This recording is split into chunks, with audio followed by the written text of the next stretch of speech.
See this now? Yes, I just Yes. started Okay. recording. So for the second talk of the day, we will have Felix Christensen from Durham talking a bit about Freed-Witten anomalies. Go ahead. Okay. First of all, thanks very much for the invitation. Second of all, I apologize for my voice. I've got a little bit of a cold, but hopefully it doesn't take away from the talk. So yeah, as announced, I would like to talk about Freed-Witten anomalies and particularly um, non-perturbative approaches to them. This is based on work I did with my supervisor, Iñaki Garcia Chavarria, and our collaborator, Enoch Leung. And yeah, for a quick overview, first of all, I'm gonna quickly recall the classic analysis by Freed and Witten. Then I'm gonna take a brief detour and talk about generalized symmetries and a modern point of view on anomalies. Um, then I'm gonna use those methods to rederive the Freed-Witten result from the anomaly theory, and then I'm going to discuss generalizations of the results to M5 branes and a class of F theory backgrounds called S-folds. And finally, I'm going to give my conclusion and future directions. Um, so the key insight by Witten that was then formalized by Freed and Witten a year later was that if you consider string compactifications possibly with fluxes, possibly with interesting topology. There may be obstructions to branes wrapping certain compact cycles in this geometry. Um, and in their original analysis, Freed and Witten considered open strings ending on the D brane and studied the worldsheet theory of these open strings. And what they found was that unless a certain anomaly cancellation condition is satisfied, the worldsheet theory suffers from a global anomaly. Um, so the first term in this condition is the topological class of the B field restricted to the world volume of the D brane. And the second term is an integer valued Stiefel-Whitney class of the normal bundle of the world volume of the D brane. Um, and the Stiefel-Whitney class is related, known two-valued Stiefel-Whitney class by a homomorphism called the Bockstein homomorphism. Um, so we know that W2 is the obstruction to choosing a spin structure on the world volume, um, meaning an obstruction to defining uncharged fermions. Now W3 is an obstruction to a spin C structure, which is to say an obstruction to defining charged fermions. So I've written here the group spin C as a quotient of the product of the spin group and a U1. Of course, on D-branes, we have a U1 gauge field that we can use. Um, and what this is saying that maybe there is no spin structure on our brane world volume. So if we pick a spin lift of the SO bundle, of the normal bundle, this will be badly quantized. But if we're lucky, i.e. exactly when this W3 vanishes, we may be able to have an equally badly quantized U1 gauge field on the world volume so that together they give you a well-quantized spin C bundle.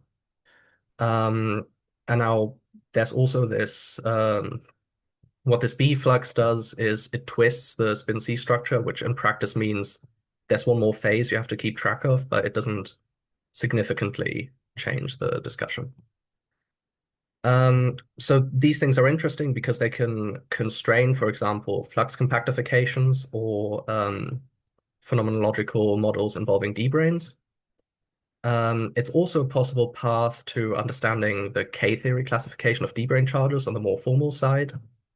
And it's also related to the issues of studying branes corresponding to defects in something like geometric engineering or holography, which was actually the context where they were first discovered. Now, the picture that I've mentioned about strings ending on D branes, being the dominant contribution to this anomaly, implicitly assumes that string perturbation theory holds. And generally, this is a good assumption because we can often use dualities to relate a strongly coupled background to a weakly coupled background.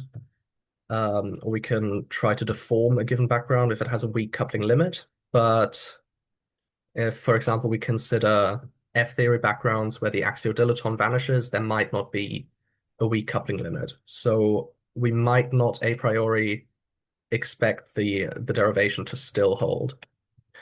Um, Now, of course, there exist many arguments for specific cases of F-theory backgrounds in the literature, um, but as far as I know, there's no general approach to understanding Freed-Witten anomalies in all F-theory backgrounds. Um, so to work towards an approach that doesn't rely on perturbation theory, I'm going to make a quick detour to generalized symmetries. So as as most of you have probably heard, in the last decade or two, there's been um, a small revolution in formal QFT where we've really changed our understanding of what we mean by a symmetry in a QFT. And in particular, we say that a QFT has a generalized symmetry when it contains topological operators. So by this, I mean just an operator that I can define on a line on a surface or something similar and insert into correlation functions. And if I just deform the surface a little bit without crossing any other operator insertions, I do not change the value of the correlation function. To build some intuition, let's consider just a continuous zero form symmetry, in which case there will be a one form current which is conserved. And what we can then do is integrate this over, well, integrate its Hodge dual over a codimension one surface and exponentiate it. And the fact that this is a topological operator follows from Stokes' theorem. And the statement of the Ward identity is essentially that if the codimension one surface links any local operators, this will encapsulate the action of the symmetry on these charged operators. So from this point of view, it's very natural to generalize this to higher form symmetries. So when there's a continuous p-form symmetry, we say that well, there will be a conserved p plus one form current, and we can define topological operators in a completely analogous way. And what we can also do, just as in the zero form case, is we can turn on backgrounds for these symmetries by coupling this background A to the conserved current. And in the case where A is flat, we can also think about this as, or we can think of this as inserting an operator on the Poincare dual of A. And so one example that we will need is generalized Maxwell theory, in which case the conserved currents are given in terms of the field strength, as I've written down here, and conservation just follows from the equations of motion and from the Bianchi identity. So another ingredient we're going to need are anomalies, or I should have said 't Hooft anomalies, really. So the classical picture is that we want to say that if we couple our partition function to a background for a symmetry, and we perform a gauge transformation for this background, then the partition function picks up a phase. And if this phase is non-trivial, then we say that our QFT is anomalous.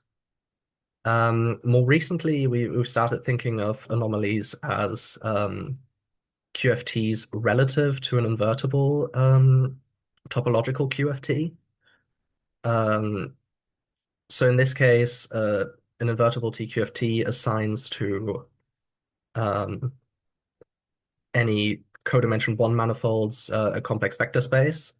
So the partition function is now no longer a number, it's an element in this vector space.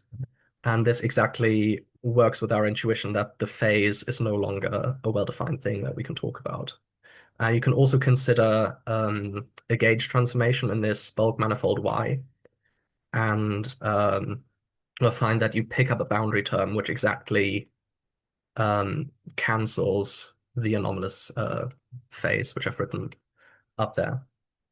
And for generalized Maxwell theory, the anomaly theory is just given by this coupling B wedge DC of the backgrounds. And for future reference, I'm going to say B is going to be the B field of supergravity, and C is going to be a Ramond-Ramond field of supergravity. And we're coupling the world volume theory of D branes with this symmetry to those backgrounds. And I should also say that in this case, we're not doing the path integral over B or C in the anomaly theory. So let us now connect this back to string theory. There's a very important insight by C. Tachikawa and Yonekura, which is to view the Freed-Witten anomaly purely as vanishing of the partition function of the D brane without appealing to strings ending on it. And they also argued that this vanishing result only depends on the anomaly theory. So what we argued to building on that is that we considered what we called rigid gauge transformations, which we think of as gauge transformations which act on the gauge bundle or gerb or whatever higher generalization you might be thinking about, but they do not change the connection. And it turns out that sometimes such a rigid gauge transformation does lead to an anomalous phase, but because it doesn't act um, on the connection, we just get that the partition function is equal to itself times a phase, for which the only solution is that the partition function has to vanish. The way that we calculate this in practice is by just taking the anomaly theory and putting it on a torus. We then take the background A without the underline, which is just the background we want to turn on in our theory on the boundary. And then we turn on another background A wedge dt, so essentially giving it a leg in the transverse direction. And we require this alpha of the alpha dt to be flat. And we say that this is the mapping torus for these rigid gauge transformations which we are considering. And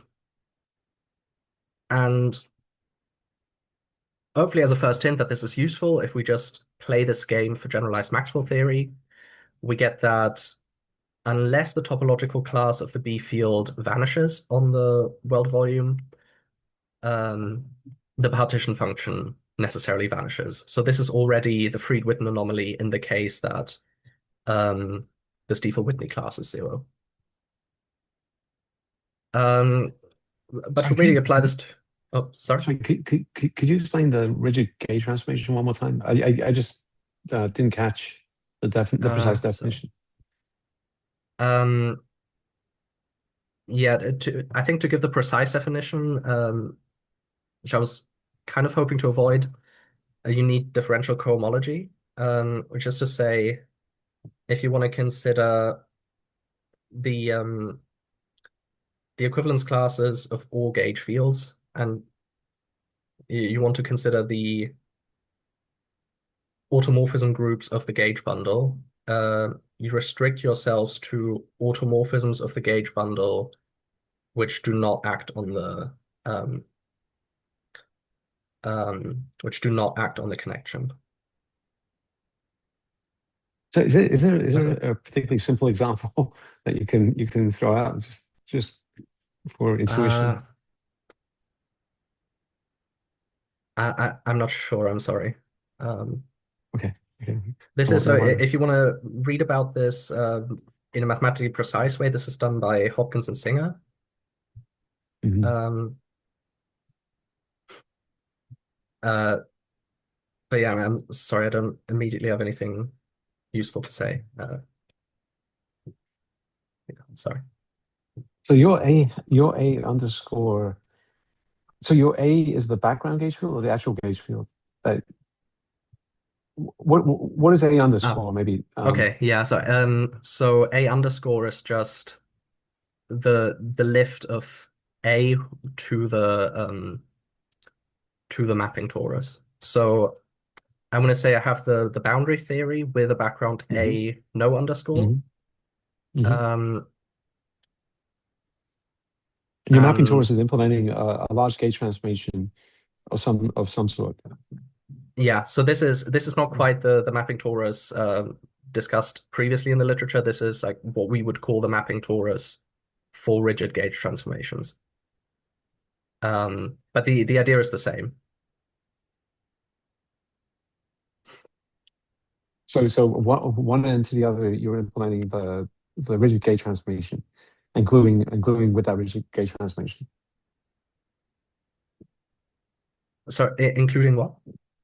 I mean, your mapping torus. I mean, normally I think of the mapping torus is I start here and I end up with a large gauge transformation, and I glue using that large gauge transformation to form Uh, a torus. yeah. Um, Okay, that's where it's different because these rigid gauge transformations are not large gauge transformations in the usual sense. So if we restrict this A underscore to any slice of constant t, um, then we just get the normal A. So it doesn't change as you go along the torus. Whereas in the classical mapping torus construction, as you go along the yeah, transverse coordinate t, A would change. So yeah, yeah, it's slightly yeah. different. We ended up calling it that because it's similar enough, but um, yeah, it's not exactly the same thing. Okay, okay, thank you. Thanks. Um, okay, right. So, but ideally, we would like to talk about the effects of this integral Stiefel-Whitney class and also potentially torsion cohomology classes. And for that, we need a bit more machinery, differential cohomology, which I think in the F theory community is also known as Deligne cohomology. Um, I'm going to be very pedestrian and so just quickly recall that following this paper by Hopkins and Singer, we define a differential co-cycle to be a triple, where first of all we have um, an integer valued co-cycle. This is what we should think of as the Chern class or higher generalization of the gauge field. Then we have a real valued co-chain.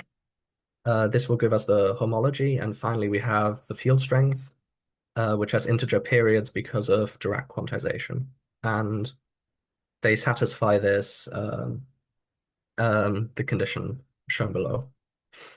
But what we really want is we want to capture the gauge invariant data, so we need to mod out by gauge transformations, and the equivalence relation I've written here is we can very easily interpret where n can be thought of as a large gauge transformation in the usual sense, and lambda can be thought of as a small gauge transformation. And the resulting thing we will denote as the differential cohomology group.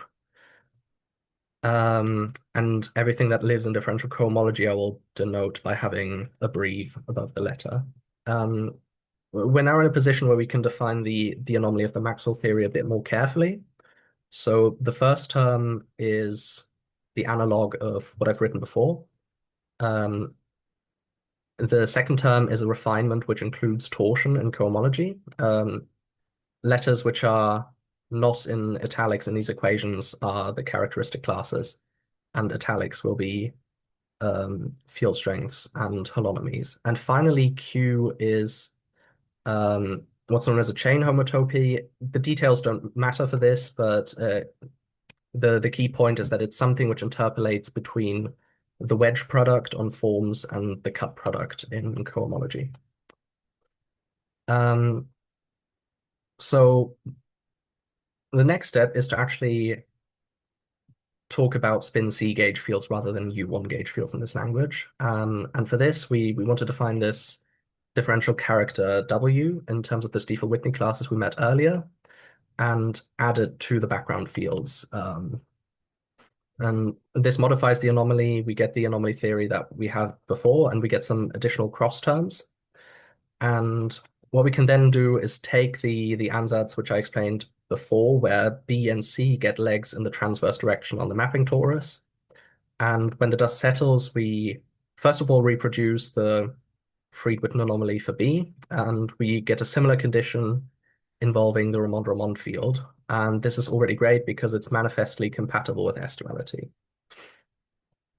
Now moving on, if we want to talk about five branes, the anomaly theory is a bit more subtle.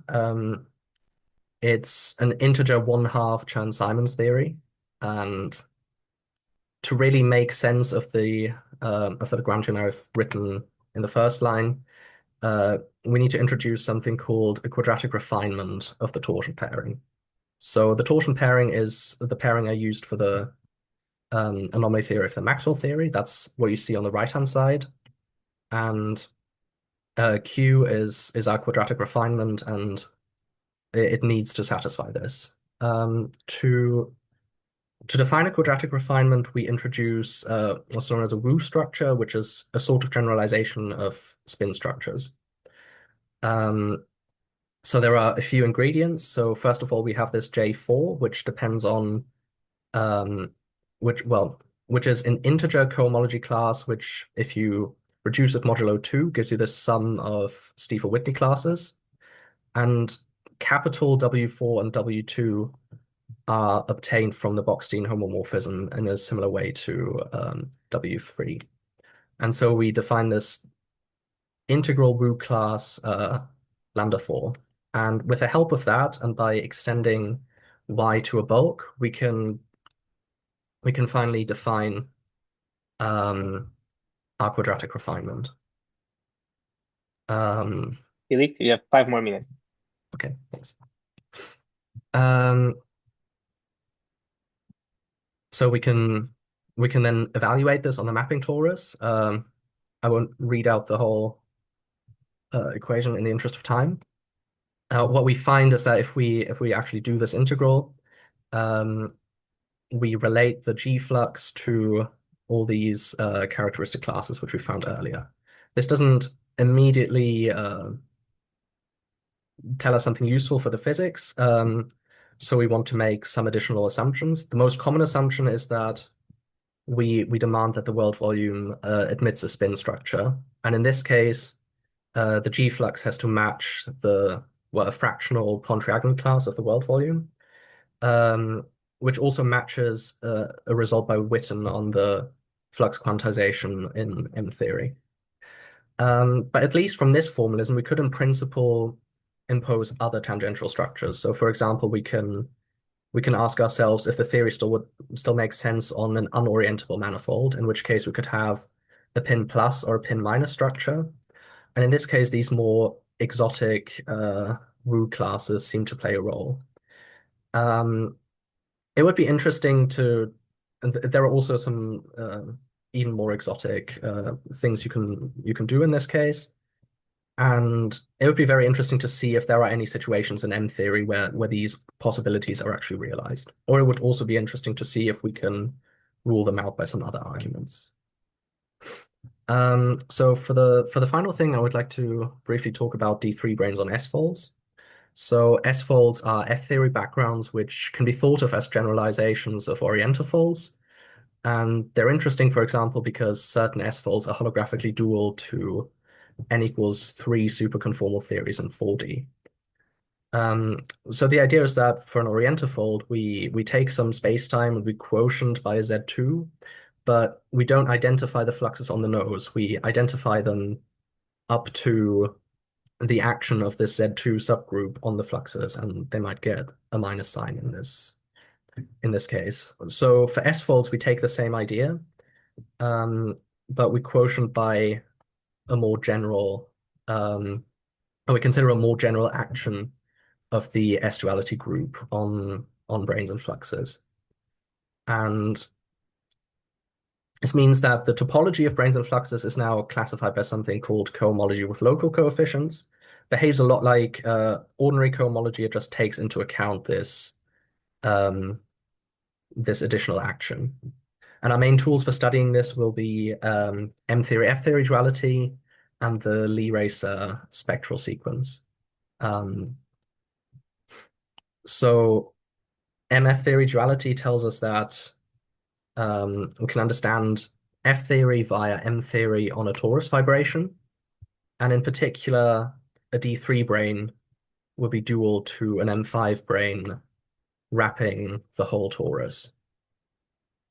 And so part of the data of this vibration is a system of local coefficients, which is a representation of the fundamental group of X4, the D3 brane world volume, acting on the automorphism group on the torus. And in this case, we are specializing to an SL2Z subgroup of this automorphism group. So the fluxes are no longer independent things. We should think of both H3 and F3 as living in a doublet in this cohomology with local coefficients. And now finally, what the spectral sequence I mentioned does is it relates this cohomology of local coefficients to the cohomology of the total vibration. So now the easiest thing that we can do, and the first thing we did, was to consider what if the action of rho is trivial. And in this case, we found the Freed-Witten anomaly cancellation condition from earlier, but we also found some additional constraints. So in this case, K2 comes from part of the G4 flux and M theory, and F2 is again related to some maybe exotic characteristic classes. And what this constraint seems to tell us is that maybe we can relax the assumption of orientability of the world volume. We also found some additional constraints, which are rather long equations to write out, which seem to be related to other Wess-Zumino couplings on the brane world volume. And it would be very interesting to study this more systematically. And so finally, we considered the case of a non-trivial action or a non-trivial representation of the SL2Z duality group, which is really what corresponds to interesting S-folds. To make progress on this, we had to make some assumptions. So we assumed that there exists some kind of Stiefel-Whitney classes with local coefficients. And more importantly, we also assumed that they roughly behave in the same way that's familiar from ordinary Stiefel-Whitney classes. So it makes sense to also pick their integer lifts and so on and so forth.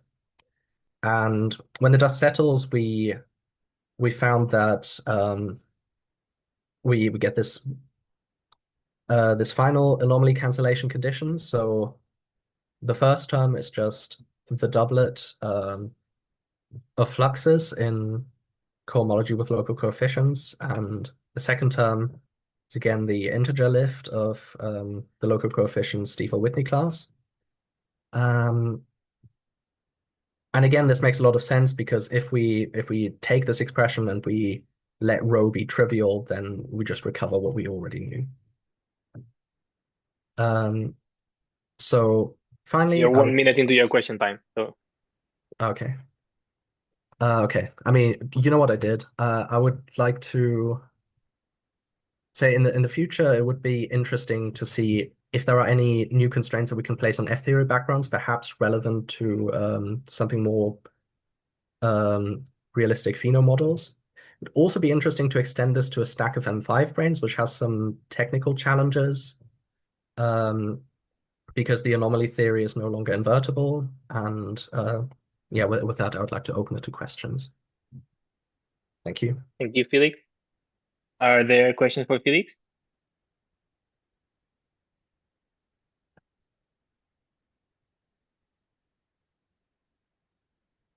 Okay. Yeah.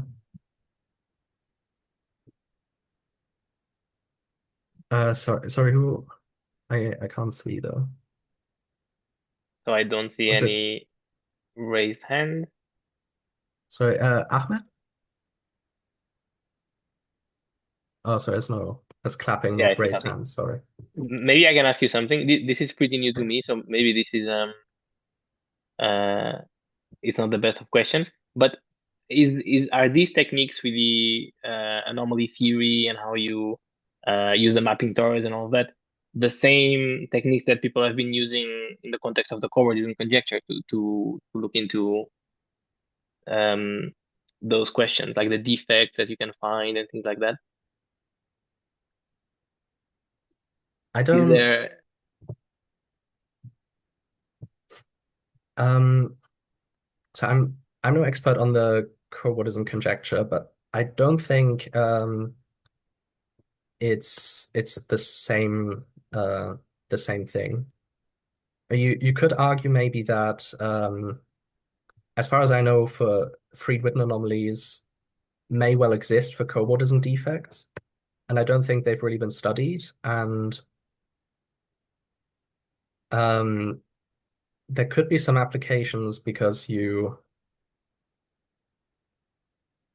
well, a lot of these cobordism defects have non-Lagrangian world volume theories, but you may still be able to understand their anomalies, which is, and so if you can only understand their anomalies, you should be able to apply our techniques to these things as well. I see. Okay, Maybe in a okay. slightly different directions, there's also, in general, anomalies are given by cobordism invariance.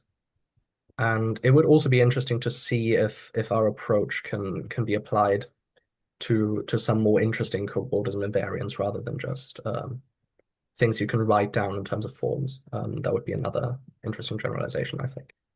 Hmm. Okay, okay. Thank you. Thanks. Are there other questions for Felix? Maybe something very quick, but could you give a physical interpretation of these new constraints you mentioned towards the end? You said something like lack of relaxing or instability of the world volume theory or something. No, these in your last slide. Um, so you mean this slide or Next one. here? Yes. Um, so like the additional constraints related. Oh, sorry, you mean the K2 Yes. plus F2? Yes. Um,